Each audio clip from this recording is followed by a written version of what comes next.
2 Samuel pasal 21 ayat 1-14. Orang-orang Gibeon dan keluarga Saul. Dalam zaman Daud terjadilah kelaparan selama 3 tahun berturut-turut. Lalu Daud pergi menanyakan petunjuk Tuhan. Berfirmanlah Tuhan, pada Saul dan keluarganya melekat hutang darah, karena ia telah membunuh orang-orang Gibeon.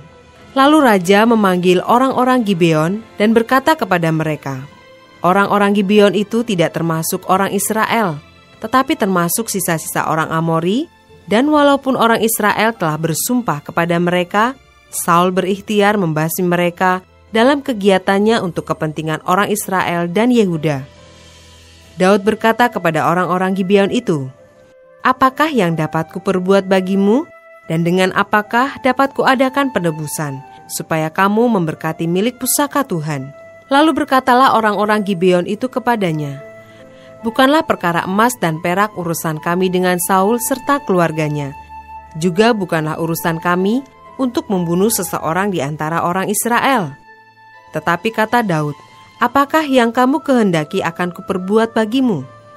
Sesudah itu berkatalah mereka kepada raja, dari orang yang hendak membinasakan kami dan yang bermaksud memunahkan kami, sehingga kami tidak mendapat tempat dimanapun di daerah Israel, biarlah diserahkan 7 orang anaknya laki-laki kepada kami, supaya kami menggantung mereka di hadapan Tuhan, di Gibeon, di bukit Tuhan.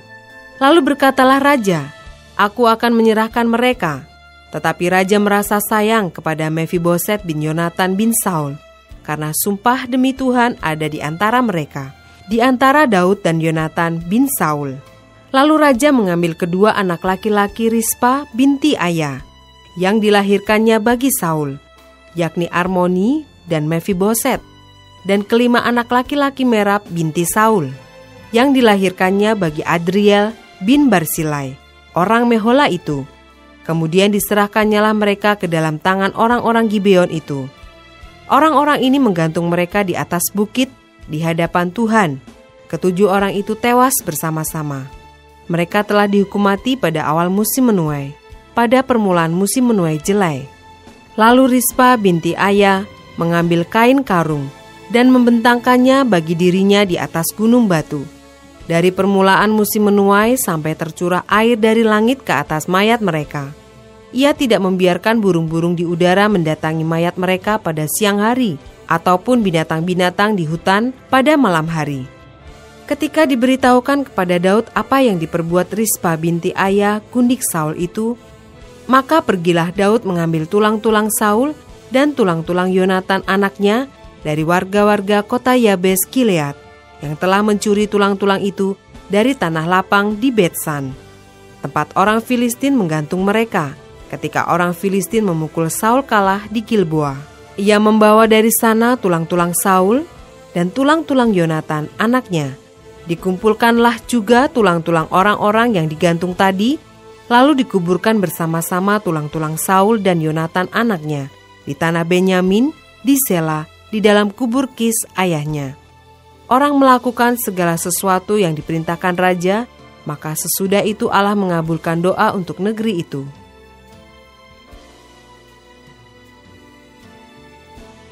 Ayat 15-22. Peperangan melawan orang Filistin. Ketika terjadi lagi peperangan antara orang Filistin dan orang Israel, maka berangkatlah Daud bersama-sama dengan orang-orangnya, lalu berperang melawan orang Filistin, sampai Daud menjadi letih lesu. Yisbi Benob, yang termasuk keturunan raksasa, berat tombaknya 300 sikal tembaga, dan ia menyandang pedang yang baru, menyangka dapat menewaskan Daud. Tetapi Abisai anak Seruya datang menolong Daud, lalu merobohkan dan membunuh orang Filistin itu. Pada waktu itu orang-orang Daud memohon dengan sangat kepadanya. Kata mereka, janganlah lagi engkau maju berperang bersama-sama dengan kami, supaya keturunan Israel jangan punah bersama-sama engkau. Sesudah itu terjadi lagi pertempuran melawan orang Filistin di Gob. Pada waktu itu Sibkai, orang Husa, memukul kalah Saf, yang termasuk keturunan raksasa. Dan terjadi lagi pertempuran melawan orang Filistin di Gob. Elhanan bin Yaareoregim, orang Betlehem itu, menewaskan Goliat, orang Gad itu, yang gagang tombaknya seperti pesa tukang tenun. Lalu terjadi lagi pertempuran di Gad, dan di sana ada seorang yang tinggi perawakannya, yang tangannya dan kakinya masing-masing berjari 6, 24 seluruhnya. Juga orang ini termasuk keturunan raksasa. Ia mengolok-olok orang Israel. Maka Yonatan, anak Simea kakak Daud, menewaskannya. Keempat orang ini termasuk keturunan raksasa di Gad.